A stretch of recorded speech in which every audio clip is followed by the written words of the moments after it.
안녕하세요. 비가 오는 가을입니다. 아주 운치 있는 날이기도 하고요. 또 좀 춥고 미끄럽고 그렇기도 합니다. 여러분들 다들 오늘 좋은 하루 되시길 바랍니다. 우리 같이 사도신경으로 신앙을 고백하시고 하나님께 아침 예배 드리겠습니다. 나는 신 아버지 하나님 천지의 창조주를 믿습니다. 나는 그의 유일하신 아들 우리 주 예수 그리스도를 믿습니다. 그는 성령으로 잉태되어 동정녀 마리아에게서 나시고 본디오 빌라도에게 고난을 받아 십자가에 못 박혀 죽으시고 장사된 지 사흘 만에 죽은 자 가운데서 다시 살아나셨으며 하늘에 오르시어 전능하신 아버지 하나님 우편에 앉아 계시다가 거기로부터 살아있는 자와 죽은 자를 심판하러 오십니다. 나는 성령을 믿으며 거룩한 공교회와 성도의 교제와 죄를 용서받는 것과 몸의 부활과 영생을 믿습니다. 아멘. 우리 찬송가 400장 부르겠습니다. 옛날 찬송가로는 463장입니다. 400장 험한 시험물 속에서 우리 1절 2절 부르고 기도하겠습니다.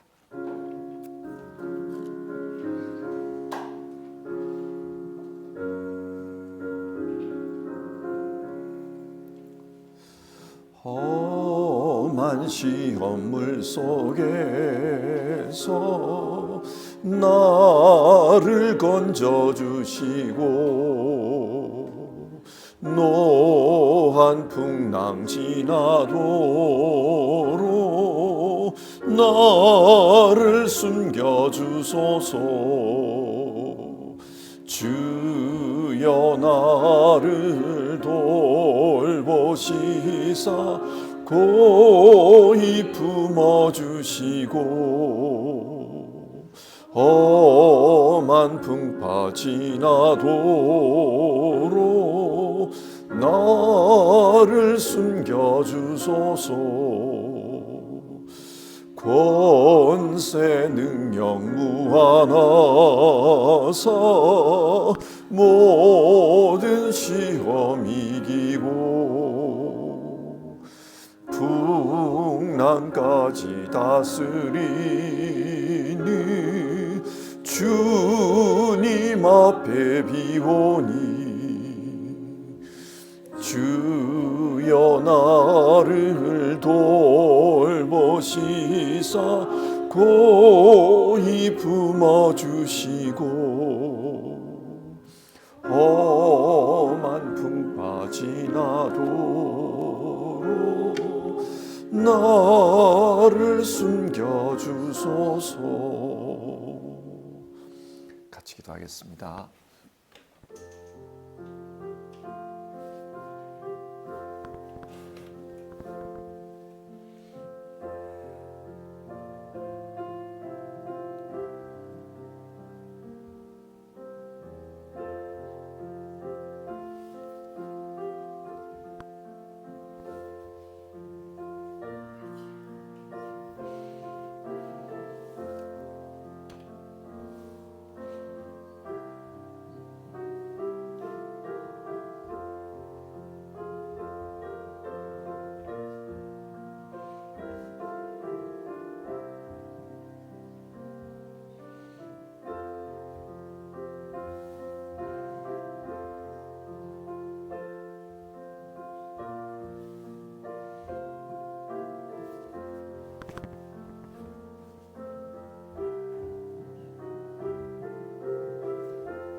오늘 함께 읽을 성경 말씀은 디모데후서 4장의 말씀입니다.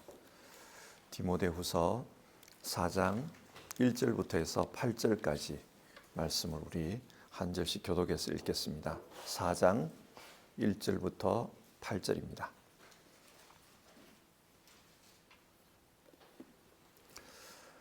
4장 1절을 읽습니다.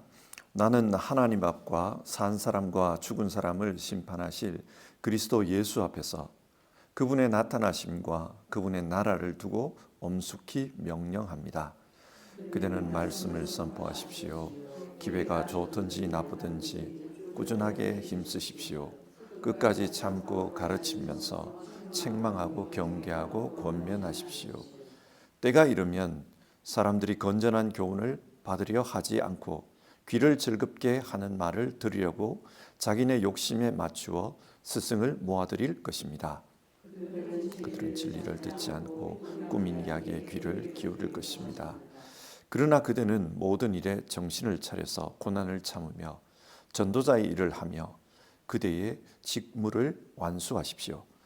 나는 이미 부어드리는 제물로 피를 흘릴 때가 되었고 세상을 떠날 때가 되었습니다.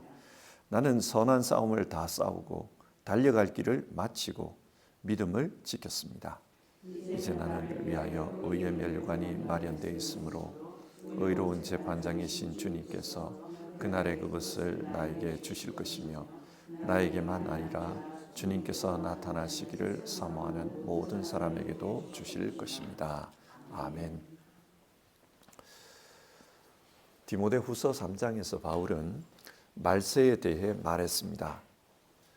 말세는 예수님께서 이 땅에 오시면서 시작이 되었습니다. 그리고 예수님께서 다시 오시면 말세가 완성이 될 것입니다. 말세는 예수님의 초림과 재림 사이의 시간을 가리킵니다. 따라서 우리가 살고 있는 지금 이 시간도 말세입니다. 바울은 말세에 어떤 일이 일어나는가, 말세의 특징에 대해서 말했습니다.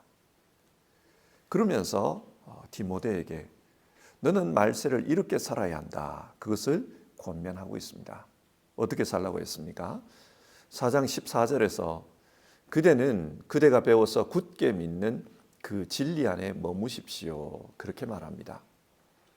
말세를 살아가는 방법은 진리 안에 머무는 것이라고 했습니다. 그리고 진리 안에 머물며 살기 위해서는 성경 말씀을 붙들라, 그렇게 말했습니다. 이게 그저께 우리가 살펴본 디모데후서 3장의 내용입니다. 그리고 디모데후서 4장은 이러한 3장의 내용을 계속 이어서 말하고 있습니다. 1절에서 8절을 보면은 디모데가 해야 할 일, 즉 디모데의 사명에 대해서 이야기를 합니다. 너는 말세 때에 네게 주어진 이 일을 잘 감당해야 한다, 그것을 말합니다.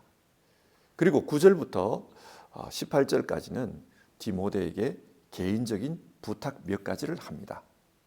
이 부탁을 읽다 보면은 당시 바울이 어떤 상황에 있었는지 그것을 알 수 있습니다. 그리고 19절부터 22절까지는 편지를 마무리하면서 마지막 인사를 전합니다. 자, 그러면 오늘 이 4장의 말씀을 보시면서 하나님께서 우리 각자에게 주시는 그런 삶의 메시지를 한번 찾아보도록 합시다. 먼저 1절에서 8절의 말씀을 보겠습니다. 바울은 디모데에게 권면의 말을 이어서 하고 있습니다. 어떤 권면을 하고 있습니까? 1절을 보시면요, 나는 하나님 앞과 산 사람과 죽은 사람을 심판하실 그리스도 예수 앞에서 그분의 나타나심과 그분의 나라를 두고 엄숙히 명령합니다. 바울은 하나님과 예수님 앞에서 디모데에게 엄숙히 명령하고 있습니다. 하나님 앞과 예수님 앞에서 엄숙히 명령한다, 이 말은 이 명령은 반드시 지켜야 한다, 그런 뜻입니다. 어떤 명령입니까? 2절을 보시면 그대는 말씀을 선포하십시오. 기회가 좋든지 나쁘든지 꾸준하게 힘쓰십시오. 끝까지 참고 가르치면서 책망하고 경계하고 권면하십시오. 끝까지 하나님의 말씀을 전하라고 합니다. 기회가 좋든지 나쁘든지 꾸준히 전해야 한다, 그렇게 말씀합니다. 그리고 인내하면서 가르치라, 그렇게 이야기합니다. 왜 인내하면서 가르치라고 합니까? 3절과 4절을 보면은 이 말세의 시기가 하나님의 말씀을 전하기 어려운 시기이기 때문입니다. 3절 4절 보겠습니다. 때가 이르면 사람들이 건전한 교훈을 받으려 하지 않고 귀를 즐겁게 하는 말을 들으려고 자기네 욕심에 맞추어 스승을 모아들일 것입니다. 그들은 진리를 듣지 않고 꾸민 이야기에 귀를 기울일 것입니다. 디모데후서 3장에서 말세의 특징 중 하나가 하나님보다 쾌락을 더 사랑하는 것이라고 했습니다. 사람들은 즐거움을 삶의 목표로 삼고 그렇게 살아갑니다. 여기서 말하는 즐거움은 육체의 즐거움에 제한되지 않습니다. 지적인 즐거움도 포함됩니다. 그래서 사람들은 자신의 귀를 즐겁게 하는 그런 말을 좋아할 것이라고 합니다. 우리 시대를 한번 생각해 봅시다. 사람들은 과학에 열광합니다. 왜 과학에 열광하냐 하면은 과학은 뭔가 결과물을 만들어내기 때문입니다. 우리가 가지고 있는 핸디만 보더라도 이것은 과학의 산물입니다. 요즘은 접었다가 폈다 가는 핸디가 있잖아요. 그 핸디의 액정을 보면은 이게 뭔가 접힐 만한 게 아니에요. 그런데 접혀져요. 그리고 펴면은 또 거기에 화면이 아무런 끊김없이 그렇게 보입니다. 이 작은 것 하나에도 현대 과학이 들어가 있는 겁니다. 그러니까 사람들은 이 과학은 쓸모가 있다. 현실적으로 도움이 된다. 그렇기 때문에 과학을 좋아합니다. 그리고 이건 과학적으로 말이 안 돼. 이래버리면은 그 이야기는 끝난 거예요. 비과학적인 이야기다. 그러면 사람들이 관심을 가지지 않습니다. 이처럼 사람들은 지적인 즐거움을 좋아합니다. 이 당시에도 그랬어요. 이 당시에 유행하던 철학이라든지 또 선인들의 그런 가르침이라든지 이거에 사람들이 즐거움을 느꼈습니다. 그런 것에는 집중한다는 거예요. 하지만 하나님의 말씀을 잘 들으려고 하지 않을 것이다. 그리고 자기의 욕심은 사람들이 채울 수 있는 그런 말들은 좋아합니다. 사람의 욕심, 본성이겠죠.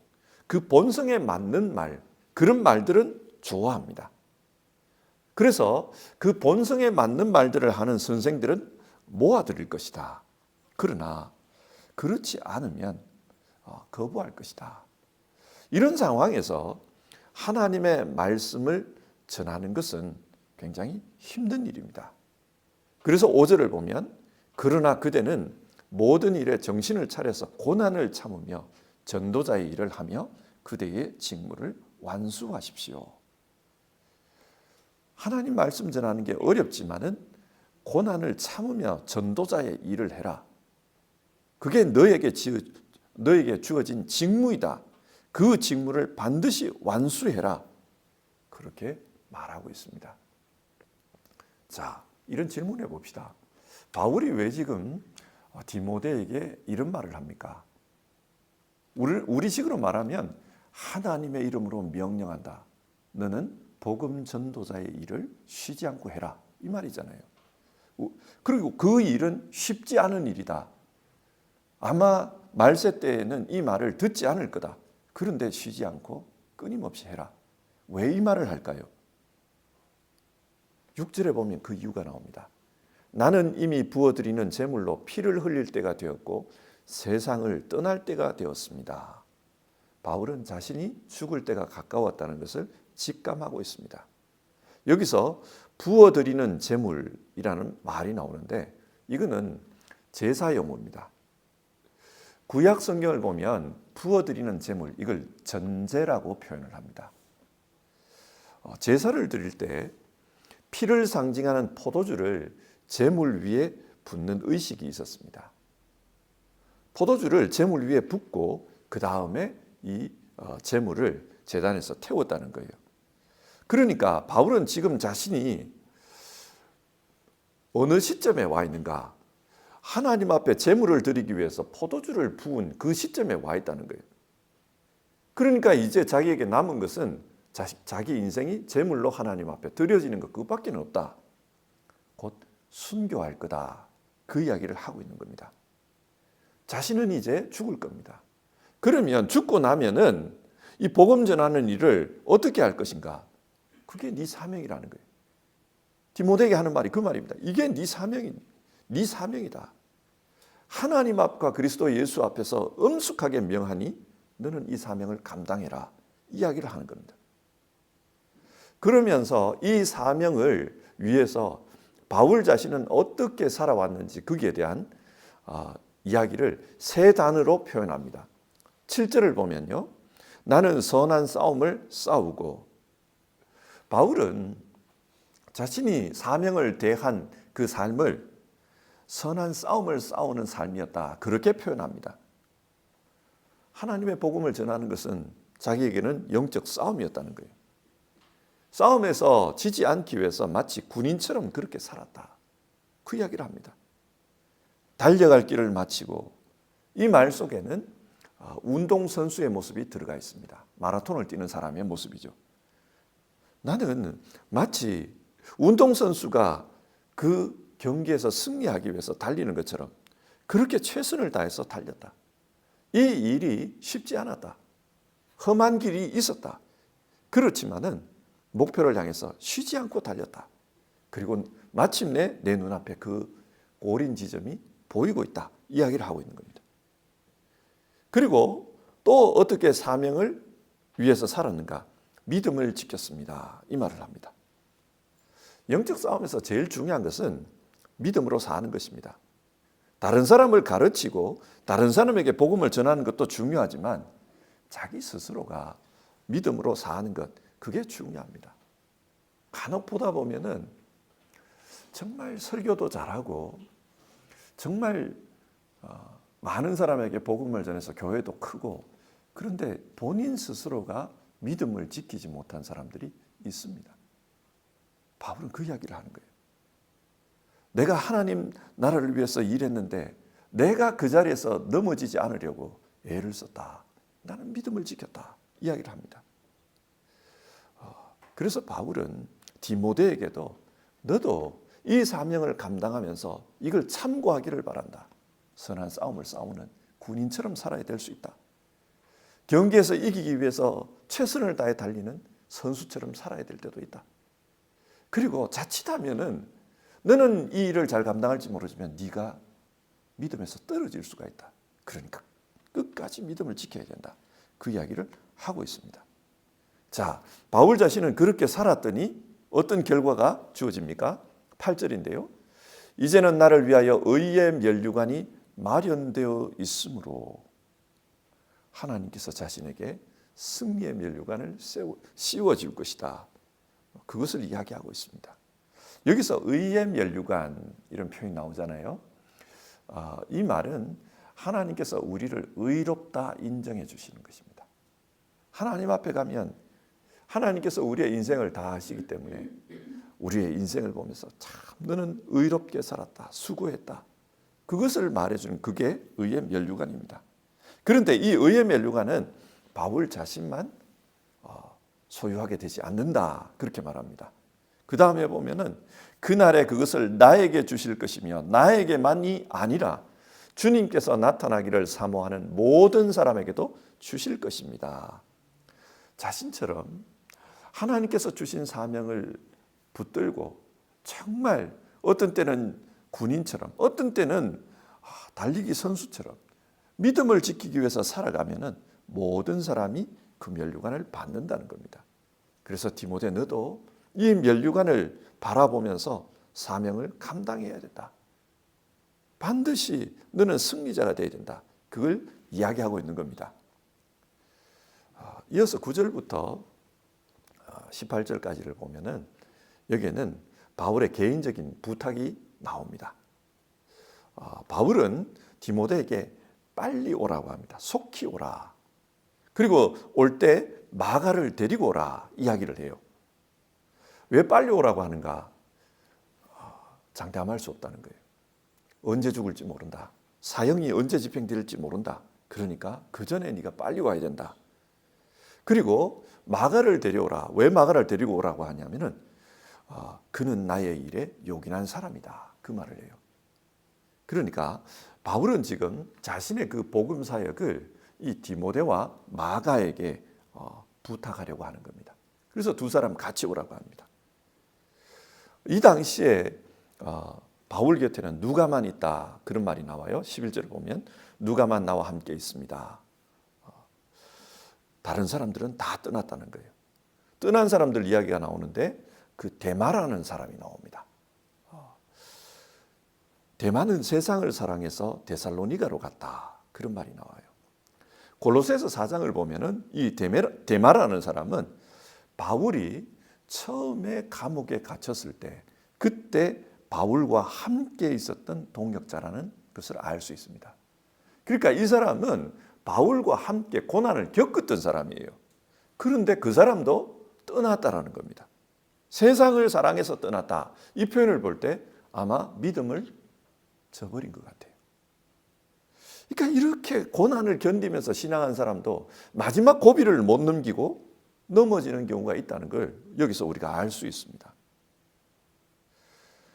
데마는 그렇게 떠나버렸다. 그 이야기를 하고 그 다음에 그리스케에 대한 이야기가 나옵니다. 10절에 보면 그리스케는 갈라디아로 가고 이 말이 나와요. 여기서 갈라디아라는 이 단어 앞에 그 각주가 있잖아요. 그 각주로 이렇게 내려가 보면은 고대 다른 사본들에서는 가울 이렇게 적혀 있습니다. 갈라디아가 가울이라는 거예요. 지금 터키 중부 지역을 갈라디아라고 부르죠. 거기하고는 다른 데예요. 가울이 어디입니까? 옛날에는 로마 시대에는 프랑스를 가울이라고 불렀어요. 그러니까 지금 그레스케는 프랑스 땅으로 갔다 이 말입니다. 우리가 읽고 있는 성경에는 나오지 않습니다만 바울의 선교 여행지 중에 이 프랑스가 있었던 것 같아요. 조금 상상해서 생각을 해보면 로마서를 쓰면서 나는 여러분들이 도와주시면은 스페인에 복음을 전하러 가고 싶습니다. 그 말이 나옵니다. 그리고 진짜 스페인에 갔는지 안 갔는지는 나오지 않아요. 그런데 초대교회 교부 한 100년쯤 AD 100년쯤에 살았던 클레멘트라는 교부가 있는데 그 교부의 편지에 보면은 바울이 스페인까지 갔다라는 내용이 나와요. 스페인에 복음을 전한 것으로 보입니다. 아마도 그때 가울 지역을 가지 않았을까 그렇게 추측해 볼 수 있습니다. 그래서 지금 바울은 자기의 죽음이 가까웠다는 걸 알고 자기 곁에 있던 사람들을 개척한 곳, 복음을 전한 지 얼마 안 된 곳, 그곳으로 지금 보내는 겁니다. 그 중에 한 사람이 그레스케예요. 이 그레스케에게 너는 가울 지역에 가서 복음을 전한 지 얼마 안 되니까 그 사람들을 돌봐라 그렇게 보내는 거예요.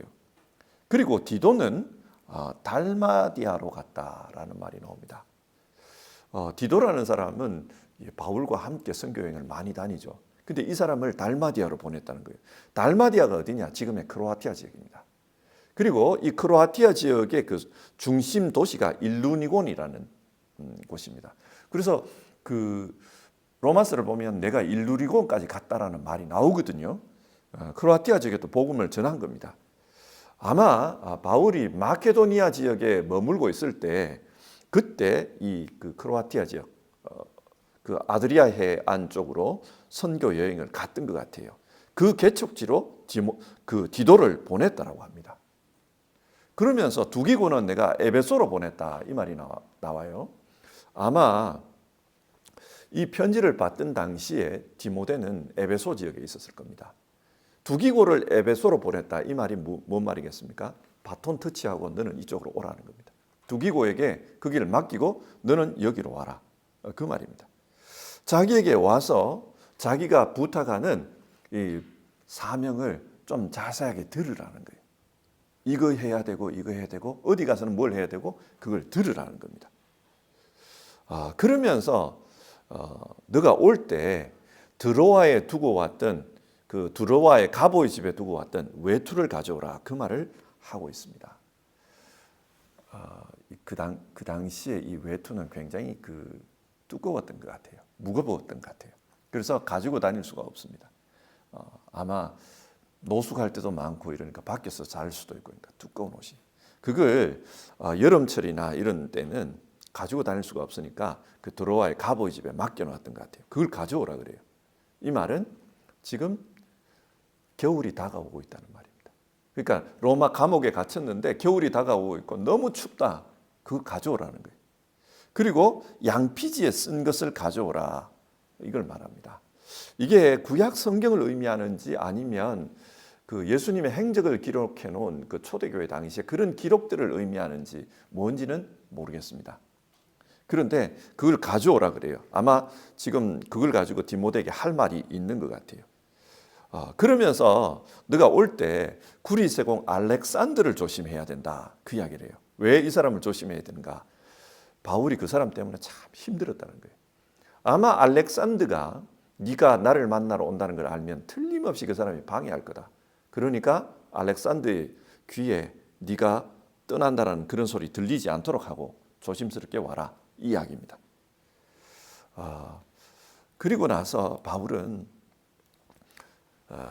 자신의 외로움을 하소연합니다. 16절을 보면은 내가 처음 나를 변론할 때 내 편에 아무도 없었습니다. 그 이야기를 해요. 처음 재판을 받을 때 자신의 편에 서서 바울을 변호해 준 사람이 아무도 없었습니다. 그리고 이제는 사형 선고가 떨어졌겠죠. 이 상황이 되니까 모두 다 떠나버렸다. 그 이야기를 합니다.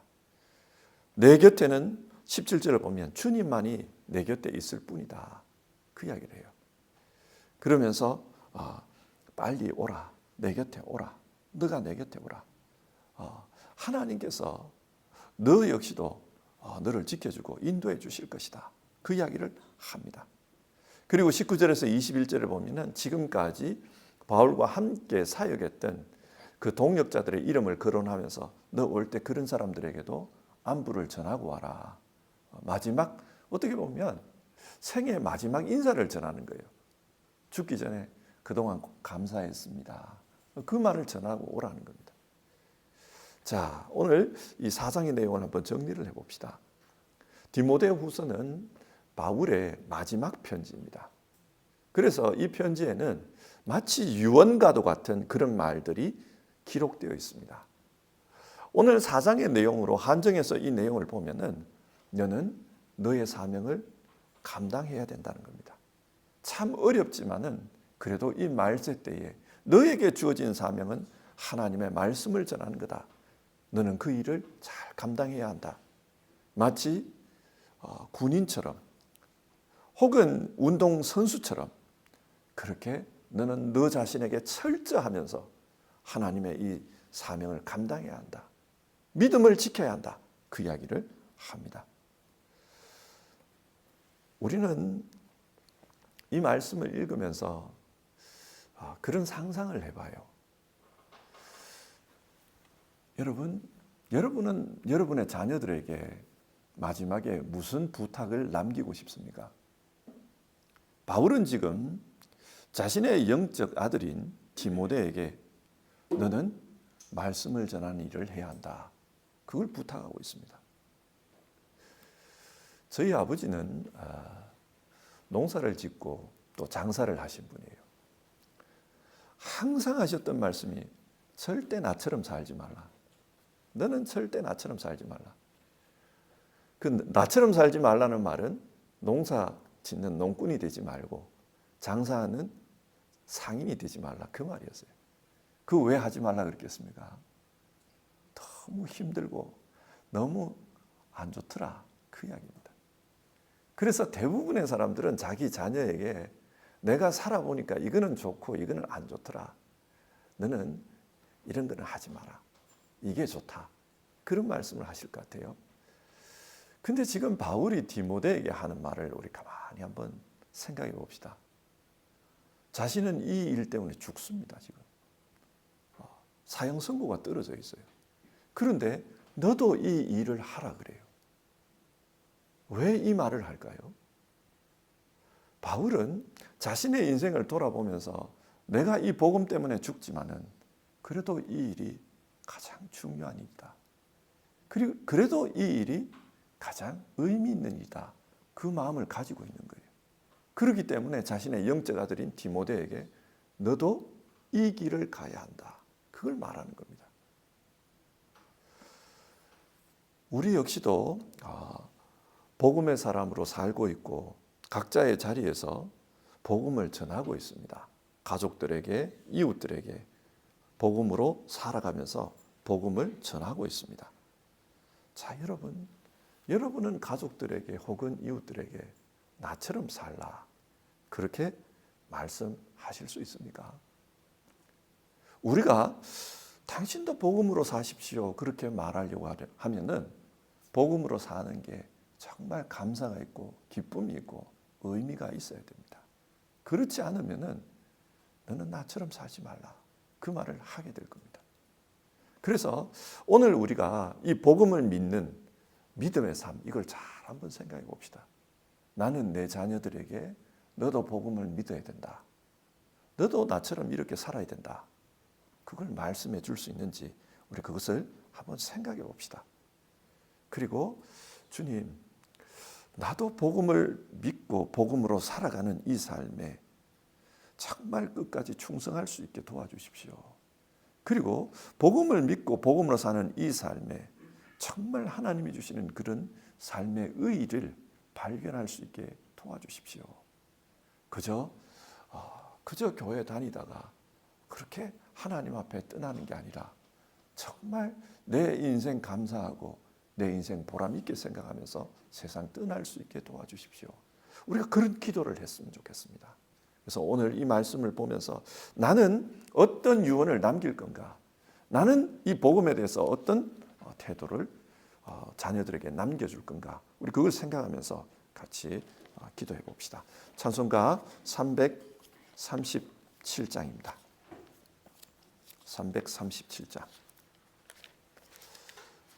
337장. 우리 1절, 2절 부르겠습니다. 옛날 찬송가는 363장입니다.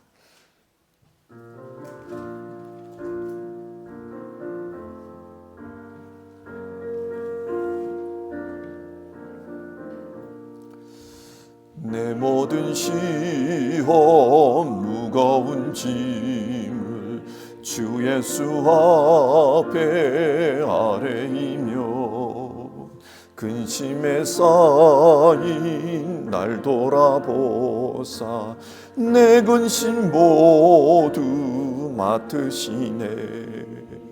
무거운 짐을 나 홀로 지고 견디다 못해 쓰러질 때 불쌍히 여겨 구원해 주리. 은혜의 구주 오직 예수. 내 모든 괴로움 닥치는 환난 주 예수 앞에 아뢰이며 주께서 친히 날 구해 주사 넓으신 사랑 베푸시네. 무거운 짐을 나 홀로 지고 견디다 못해 쓰러질 때 불쌍히 여겨 구원해 주리. 은혜의 주님 오직 예수. 자, 오늘 우리가 읽은 이 성경 말씀을 생각하면서 같이 기도해 봅시다. 바울은 자신의 죽음을 앞두고 마치 유언과도 같은 그런 말을 디모데에게 전합니다. 너는 너의 사명을 잘 감당해야 한다. 너는 복음 전하는 이 일에 너의 최선을 다하고 그리고 이 사명을 완수해야 한다. 그 이야기를 합니다. 그리고 자신의 이야기를 하면서 나는 이 복음을 전하기 위해서 영적 싸움을 싸우는 군인으로 살았다. 나는 이 복음 전도를 완수하기 위해서 마치 마라톤 선수가 달리기를 하는 것처럼 그렇게 달려왔다. 그리고 그러는 가운데 남들에게는 복음 전하면서 내가 넘어지지 않기 위해서 나는 복음을 지키면서 그렇게 살아왔다. 그 이야기를 합니다. 여러분, 우리는 후손들에게 무엇을 남길까요? 어떤 유언을 남길까요? 오늘 말씀을 보면서 우리도 믿음의 유언을 남길 수 있었으면 좋겠습니다. 그렇기 위해서는 우리가 믿음으로 사는 것이 의미가 있고 또 감사가 있고 기쁨이 있을 때 그게 가능할 겁니다. 그래서 기도합시다. 주님, 내가 믿음으로 사는 이 일, 정말 내게는 중요한 일이라는 것, 정말로 내게는 감사가 있고 내 인생에 기쁨이 있다는 것, 그것을 늘 느끼면서 살아갈 수 있게 주님 도와주시옵소서. 그래서 내가 마지막 한마디를 남길 수 있다면 너도 복음으로 살아야 한다, 그것을 남길 수 있도록 주님 도와주시옵소서. 주님, 그리고 마지막까지 이 복음으로 사는 이 삶을 완수할 수 있도록 영적 군인으로서, 영적 경기자로서, 그리고 끝까지 믿음을 지키는 그런 삶을 살 수 있도록 도와주시옵소서. 우리 같이 기도해 봅시다.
하나님, 오늘 성경 말씀을 읽으며 바울의 유언과도 같은 그런 권면의 이야기를 우리가 함께 나눴습니다.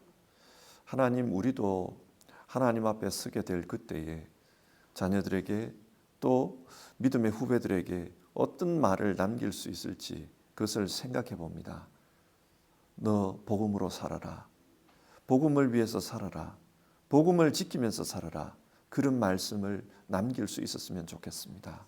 하나님 아버지, 우리가 복음으로 사는 것, 이것에 큰 의미를 얻을 수 있게 도와주시옵소서.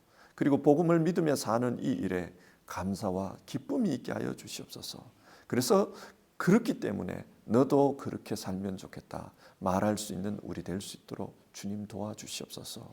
하나님, 우리 모두 영적 군인으로서 이 영적 싸움에서 승리하는 사람들 다 될 수 있도록 도와주시옵소서. 하나님, 우리가 영적 마라톤으로서 우리의 이 거리를, 주어져 있는 이 경기에서의 이 거리를 다 완주해 낼 수 있도록 주님 도와주시옵소서. 그리고 끝까지 믿음을 지켜서 우리가 이 믿음에서 낙오하는 일 없도록 주님 우리를 지켜주시옵소서. 오늘 하루도 하나님, 우리 모두는 우리의 사명을 기억하면서 하나님 앞에서 살아갈 것입니다. 우리와 함께 해주시고 또 우리를 도와주시고, 그래서 주님의 사람으로서 우리에게 주신 이 삶을 잘 살아낼 수 있도록 역사해 주시옵소서. 주님의 도움을 간청드립니다. 예수님의 이름으로 기도드립니다. 아멘. 주기도문 하겠습니다. 하늘에 계신 우리 아버지, 아버지의 이름을 거룩하게 하시며 아버지의 나라가 오게 하시며 아버지의 뜻이 하늘에서와 같이 땅에서도 이루어지게 하소서. 오늘 우리에게 일용할 양식을 주시고 우리가 우리에게 잘못한 사람을 용서하여 준 것 같이 우리 죄를 용서하여 주시고 우리를 시험에 빠지지 않게 하시고 악에서 구하소서. 나라와 권능과 영광이 영원히 아버지의 것입니다. 아멘.